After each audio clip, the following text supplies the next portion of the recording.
മഞ്ഞപ്പിത്തം നമ്മുടെ നാട്ടിൽ പടർന്നുകൊണ്ടിരിക്കുന്ന സാഹചര്യത്തിലാണ് ഇപ്പോൾ. ഇന്ത്യയിൽ പ്രധാനമായിട്ട് കാണപ്പെടുന്ന പലതരത്തിലുള്ള മഞ്ഞപ്പിത്തം ഉണ്ട്. ഇന്ത്യയിൽ പ്രധാനമായിട്ട് നമുക്ക് ഹെപ്പറ്റൈറ്റിസ് എയും ഈ വൈറസുമാണ്.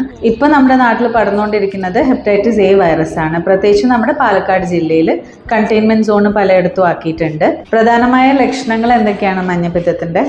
കാര്യമായിട്ട് നമുക്ക് പനി, വയറുവേദന, ഛർദി, ഓക്കാനം, പിന്നെ കണ്ണും നമ്മുടെ ബോഡിയും കളർ ചേഞ്ച് വരിക, അതുപോലെ മൂത്രവും വയറ്റിന്ന് പോകുന്നതിലൊക്കെ കളർ ചേഞ്ചും വ്യത്യാസങ്ങളും വരും. മഞ്ഞപ്പിത്തത്തിനായിട്ട് ട്രീറ്റ്മെന്റ് ഉണ്ടോ എന്ന് ചോദിച്ചാൽ മഞ്ഞപ്പിത്തം ട്രീറ്റ് ചെയ്യാനല്ല, സപ്പോർട്ടീവ് ആയിട്ടുള്ള മെഷേഴ്സ് ആണ് നമ്മൾ കൊടുക്കുന്നത്. അതുപോലെ അതിൻ്റെ കോംപ്ലിക്കേഷൻസ് പ്രിവെന്റ് ചെയ്യാനും കരളിനെ പ്രൊട്ടക്റ്റ് ചെയ്യാനുള്ള ട്രീറ്റ്മെന്റ് ആണ് നമ്മൾ കൊടുക്കുന്നത്. മഞ്ഞപ്പിത്തം അറിയാൻ വേണ്ടിയിട്ടുള്ള ബ്ലഡ് ടെസ്റ്റ് എന്ന് പറയുമ്പോൾ നമ്മുടെ LFT ടെസ്റ്റുകളാണ് കാര്യമായിട്ട്. പിന്നെ നമ്മുടെ ഇപ്പോൾ പടർന്നുകൊണ്ടിരിക്കുന്ന ഹെപ്പറ്റൈറ്റിസ് എ വൈറസ് ആയതുകൊണ്ട് ഹെപ്പറ്റൈറ്റിസ് എ വൈറൽ ആൻറ്റിജൻ നോക്കുക എന്നുള്ളതാണ് അതിൻ്റെ ടെസ്റ്റ് ഉള്ളത്. മഞ്ഞപ്പിത്തം പകർന്നുകൊണ്ടിരിക്കുന്ന സാഹചര്യത്തിൽ നമുക്ക് എന്താ ചെയ്യാൻ പറ്റുക? തിളപ്പിച്ചാറിയ വെള്ളം ഉപയോഗിക്കുക. ഇൻഫെക്റ്റഡ് ആയിട്ടുള്ള ഫുഡും വാട്ടറിനുമാണ് മഞ്ഞപ്പിത്തം പകരുക. അപ്പോൾ പുറത്തുനിന്ന് കഴിക്കുന്ന ജ്യൂസുകൾ കുറക്കുക. പ്രത്യേകിച്ച് ഐസ് ഇട്ട ജ്യൂസുകളിൽ നിന്നാണ് ഇത് കാര്യമായിട്ട് സ്പ്രെഡ് ആവുന്നത് എന്നുള്ളതാണ് റിപ്പോർട്ടുകൾ.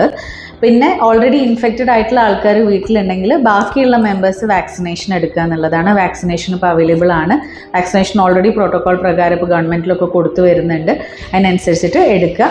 ഏർലി ആയിട്ട് ഡിറ്റക്ട് ചെയ്യുന്നതാണ് മഞ്ഞപ്പിത്തത്തിന് ഏറ്റവും ഇമ്പോർട്ടൻറ്റ്. അപ്പോൾ നമുക്ക് കോംപ്ലിക്കേഷൻസ് പ്രിവെൻറ്റ് ചെയ്യാൻ പറ്റും. അപ്പോൾ ലക്ഷണങ്ങളുള്ളവർ ഇമ്മീഡിയറ്റ് ആയിട്ട് ഹോസ്പിറ്റലിൽ ചേരാം.